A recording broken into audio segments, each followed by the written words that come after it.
At that time, Jesus said to his apostles, "A disciple is not above his teacher, nor a servant above his master. It is enough for the disciples to be like his teacher and the servant like his master. If they have called the master of the house Beelzebul, how much more will they malign those of his household? So have no fear of them, for nothing is covered that will not be revealed, or hidden that will not be known. What I tell you in the dark, say in the light, and what you hear whispered, proclaim on the housetops. And do not fear those who kill the body, but cannot kill the soul. Rather, fear him who can destroy both soul and body in hell. Are not two sparrows sold for a penny? And not one of them will fall to the ground apart from your Father. But even the hairs of your head are all numbered. Fear not, therefore, you are of more value than many sparrows. So everyone who acknowledges me before men, I also will acknowledge before my Father who is in heaven. But whoever denies me before men, I also will deny before my Father who is in heaven. The Gospel of the Lord. Praise to you, O Lord Jesus Christ.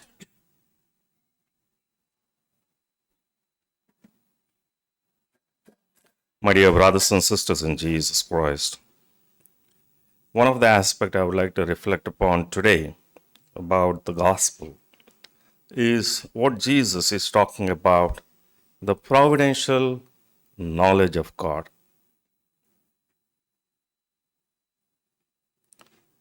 We know that God knows everything. And in fact, this providential knowledge is given in these snippets where Jesus says, "Are there two sparrows? Even one falls.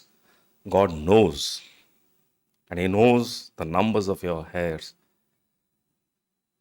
We know that God knows everything, but this knowledge is a bit abstract for us because we don't understand the true meaning and the depth of this knowledge. Much like a lot of branches of science which are abstract. To give an example, mathematics is the most abstract science because maths does not exist. Numbers don't exist. But we don't think about it. We think it is there. There is no numbers. Numbers are not floating around anywhere in the universe. But this knowledge and the science behind it is very fundamental to us. If I say there is one candle, one does not exist except in relation to that candle. If I say there are millions of stars, the millions does not exist except the stars that are there. And yet it is so fundamental to us, this knowledge about maths. Take, for example, the knowledge about gravity, the Newton's theory of gravity, and an Einstein's theory of relativity, which is essential for this balance and sustenance of the universe. But even the scientists in 21st century really don't understand what gravity is all about. What is this theory of expansion is all about? All that they know is that there is this force. What it is, how it functions, we have no knowledge of it. And much like these physical elements that we are part of, when it comes to the knowledge of God, are we talking about things like this, that God knows science, that God knows maths, that God knows cosmology, He knows history? Of course He does. Objective knowledge, He is the one who created everything. Why wouldn't He know that? For us, it's mind-boggling. There are zillions and zillions of stars out there, which our mind cannot even comprehend. But it is created by this universal God. But what Jesus is talking about here, the providential knowledge of God, is not this objective knowledge of things and science and stuff like that, but rather much more personal and internal. What it means is God knows us. more than we know ourselves. He knows our actions, what we have done and what we have not done. God knows our thoughts. God knows our emotions and the circumstances that lead us to that emotions, whether it's depressive, whether it's joyful, whether it's boredom. He knows it. He knows our feelings, the feelings that we go through of pain, of suffering, of confusion. The knowledge that God has of us is much more intimate than we can ever imagine.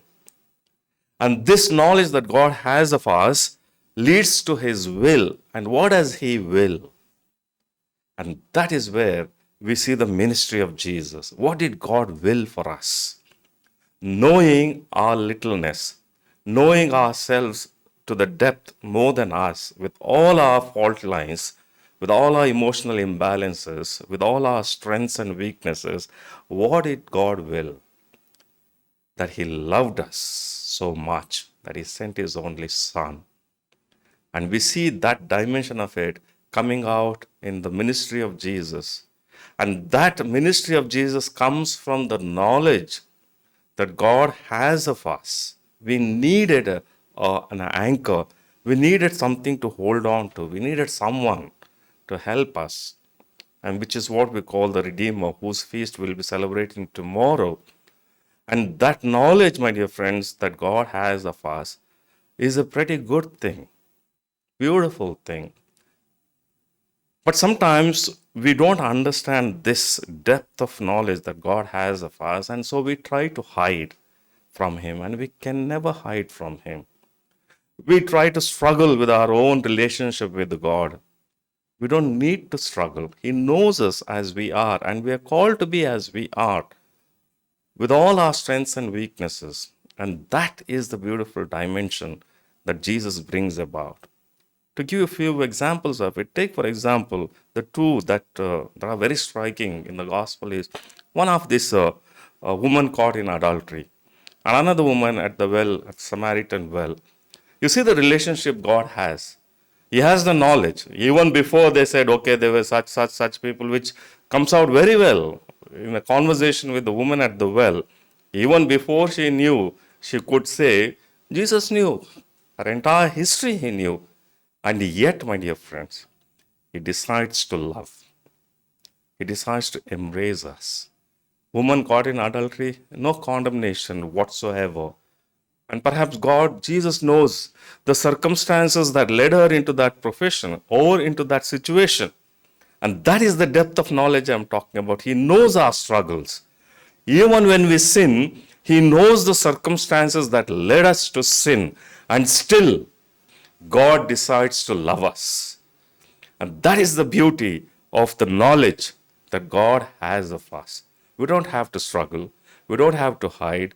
We just have to surrender ourselves. Lord, this is me. This is my positivity. This is my negativity. These are my fault lines. I just surrender. I feel comfortable with you. And we need to feel relaxed, comfortable, not struggling, not thinking, not imagining, oh, God is going to punish me, or God is going to throw me to hell. No, my dear friends. If that was the case, Jesus would not have come down and died on the cross for us. The entire ministry of Jesus, the entire story of incarnation is while we are still sinners, struggling, God loved us. And that is the knowledge God has of us. And it is good thing that God has an in-depth knowledge of us, because He will understand us more than ourselves and another human being, especially our struggles deep down in our hearts. Open up yourself. Feel comfortable with this knowledge that God knows me and He still loves me.